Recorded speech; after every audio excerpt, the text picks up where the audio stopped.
Hello guys, welcome back to the DM5 family, and today's video guys, magluluto po ako ng capsicum or green pepper with meat. So, gamit ko po ay beef, 1.8 pounds. Then, ito po yung capsicum, 4 lang ang gagawin ko today. Pero the rest, kasi marami itong meat, so next na naman ang iba. Ito po yung green pepper. Capsicum, then meat. I have 1 egg, rice. Ito po yung mga ingredients ko guys. 1 lemon, at saka garlic, pepper and salt. Meron po ako dito, at saka oyster sauce. Then yung onion ko guys is niluluto ko dyan sa pan. Ipapakita ko mamaya. Dapat kasi lulutuin siya before siya ilagay dito sa o ihalo dito sa meat. Okay, i-mix natin tong si salt. So ito yun.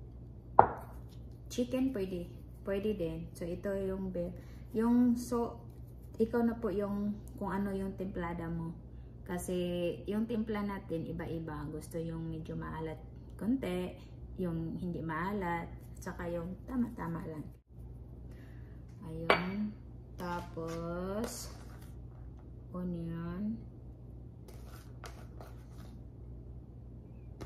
Lagyan ko ng onion para mawala yung langsa.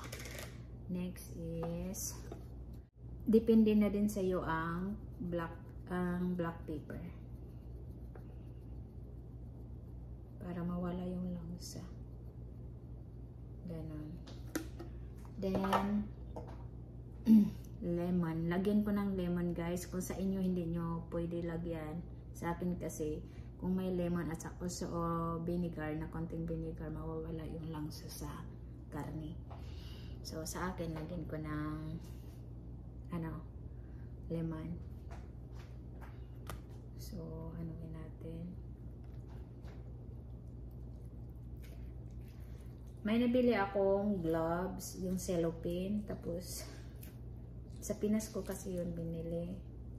Nakalimutan ko na kung saan ko nilagay. Siguro, iwan ko, hanapin ko pa yun. Next time, magagamit na ako ng gloves. Ayan, 1 lemon guys. Yun lang ang lulutuin ko. There. Lagyan ng rice. Depende na din sa inyo kung marami bang ilagay nyo. Pero konti lang. Para hindi siya depende sa karne. Tapos, egg. Isang egg. Then, hugas muna ako. Then, tapos na ako ng hugas. So, kunin na natin ang bombay or onion. So, ito na guys. Niluto ko muna siya. So, bago natin ilagay dito.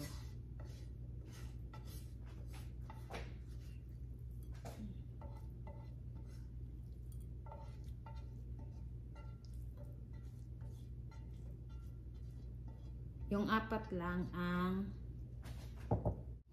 tapos i-mix lang natin, wait muna tayo so i-mix natin to. Lagyan natin ng oyster sauce. Hindi ako naglagay ng magic sarap or Ajinomoto kasi wala akong available dito, so ito na lang oyster ng seasoning.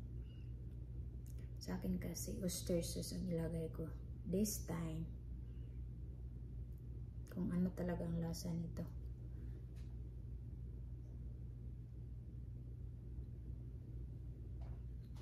Mamastitas oyster. So ayun, natapos na natin. Lagyan natin ng konting tubig. Konti lang. Kung okay pa, nalagyan mo. Gusto ko kamayin para mahalo, pero wag na. Okay lang naman ganito kasi silicone itong ginagamit ko, madali lang siya. Ang bango. Parsley.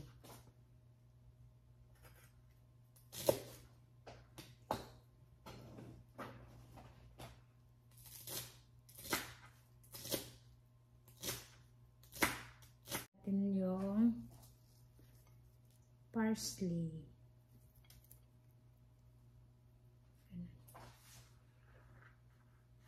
Magluluto tayo ng isa sa mga paborito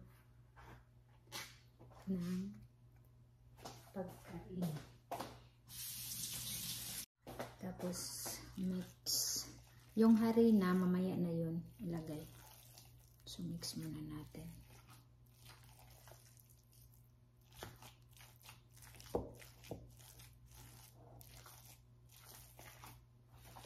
Ayan ay ilagay natin sa talaga siya. So, kailangan ko siyang ilagay sa ref. Tapos lutuin tomorrow or next day. I-freezer na lang. So, ilagay natin dito sa loob.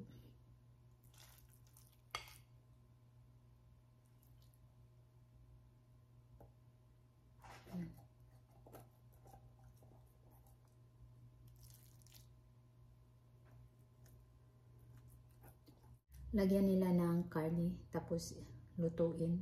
Ganun. So, next of that is, lagyan natin ng harina sa taas. Ganun. Ganun lang siya. Hindi naman ikaw na lang po ang mag-adjust sa harina. Then, lagay natin dyan.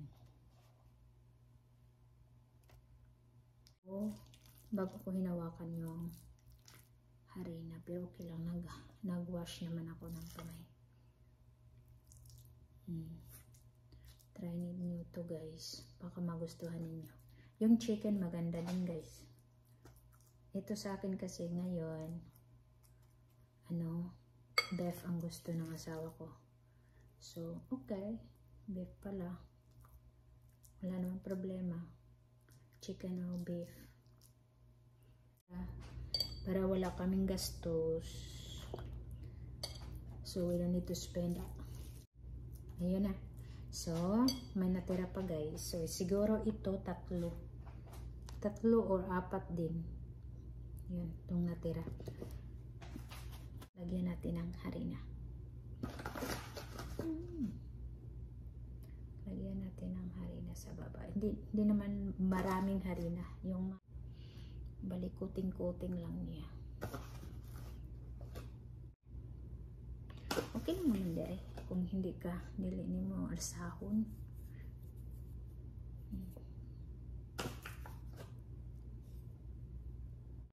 Wash. Next natin gawin ay magpainit tayo ng oil, tapos ipiprito muna natin ito.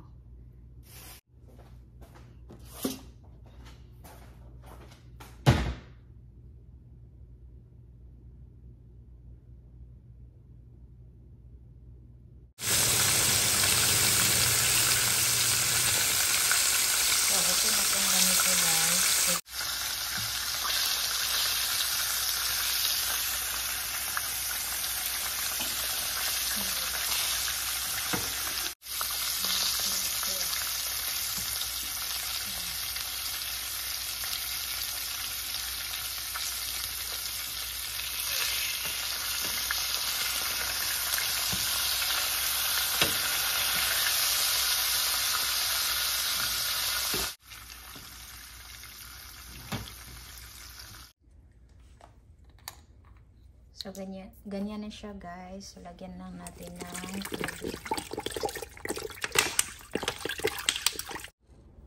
Yan. Hanggang sa maluto. Ito guys, dito po tayo sa pangalawa kong gagawin. May mga prutas ako dito. Unang gawin natin ay hugasan muna natin yung mga prutas. Siguro isa lang strawberry. Ito naman. Tapos itong grapes. Hugasan muna natin. Siguro ito. Yung watermelon, hindi na yan pwede hugasan. Hindi na yan pwede hugasan. Ang pineapple hindi. So, ito lang grapes at saka strawberry. So, ito na guys. Nakahugas na siya. Sa strawberry muna tayo.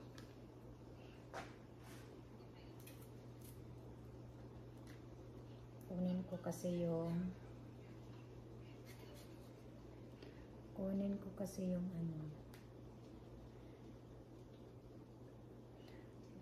yung cover. No. Hindi siya kabagay-bagay.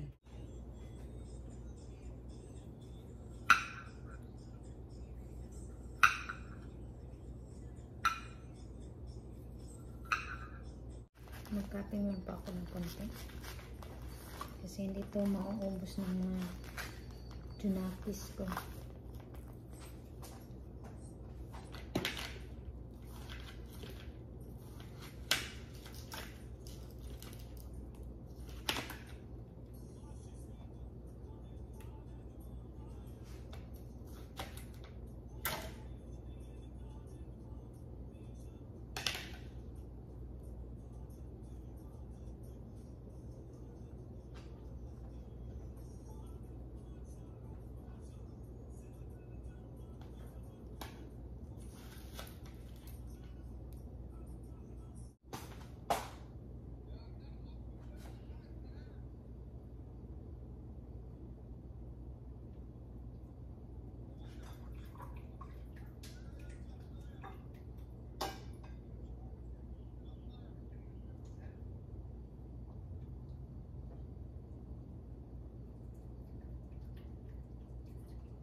Ito na po ang finished product guys. Yan.